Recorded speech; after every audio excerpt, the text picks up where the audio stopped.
kami dari kelompok 1 Ekologi Perairan akan menjelaskan tentang plankton, bentos, leuser, plankton, Always do it on my own, so I gotta get through it. And the only thing I know is to love what I'm doing. Never give up, never slow, till I finally prove it. Never listen to the no. Nama saya Cindy Lutfiani dari Teknologi Pembinaan Ikan. Di sini saya akan memberikan materi tentang plankton jenis peripiton.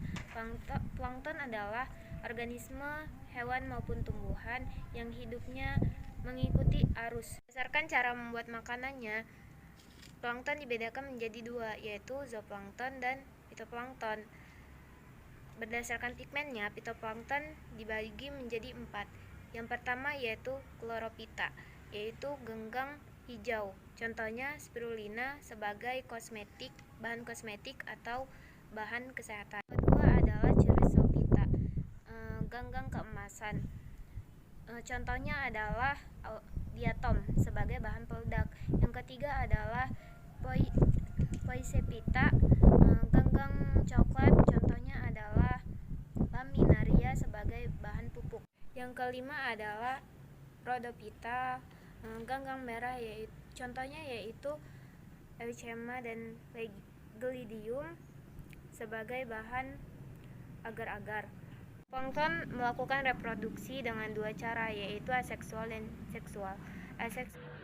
Zooplankton adalah plankton heterotropik.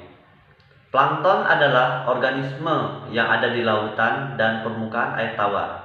Kata zooplankton berasal dari bahasa Yunani zoon, yang berarti binatang, dan planktos, yang berarti pengembara atau drifter. Individu zooplankton biasanya mikroskopis, tetapi beberapa lebih besar dan bisa dilihat dengan mata telanjang.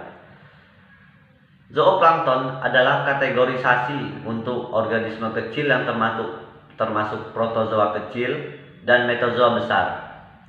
Kepentingan ekologi dari zooplankton termasuk Foraminifera, Radiolaria, dan Dinoflagellate. Zooplankton metazoa penting termasuk Cnidaria seperti ubur-ubur, Crustacea seperti Copepoda dan krill, moluska seperti Prepoda dan Chordate. Saya Melia Diana Safitri akan menjelaskan materi tentang peripiton. Peripiton merupakan organisme berukuran mikro yang menempel pada substrat. Berdasarkan tipe substrat, tempat menempelnya dibagi menjadi 5, yaitu epipetik, menempel pada bagian tumbuhan, contohnya daun dan batang. Epizoik, menempel pada bagian hewan air, contohnya sisik ikan. Epipelik, menempel pada lumpur berdasarkan perairan. Epipetik, menempel pada batu-batuan. Dan episemik, menempel pada butiran-butiran pasir di pantai dan sungai. Peranan dari peripiton sebagai indikator pencemaran air. Saya Rola Mohirin, saya akan menjelaskan sedikit tentang netron. Netron yaitu sekelompok organisme air yang hidup di dalam kolom air, baik dalam air tawar ataupun air asin. Ilmu yang mempelajari tentang netron ada netrologi. Netron berasal dari bahasa Yunani yang artinya berenang ataupun perenang. Netron adalah organisme ataupun hewan yang mampu bergerak secara bebas di dalam perairan. Contohnya seperti ikan bertulang lunak atau tulang rawan. Yang kedua, ikan bertulang sejati. Yang ketiga, hewan apotebrata. Yang keempat, hewan mamalia laut. Yang kelima adalah ular laut.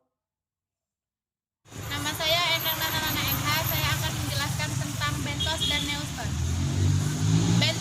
Bentos merupakan organisme air yang hidupnya di dasar perairan.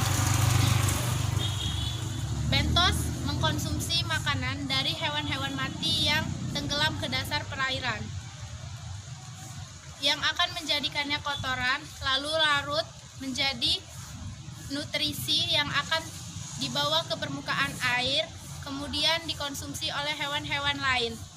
Contohnya hewan bentos yaitu cacing sutra.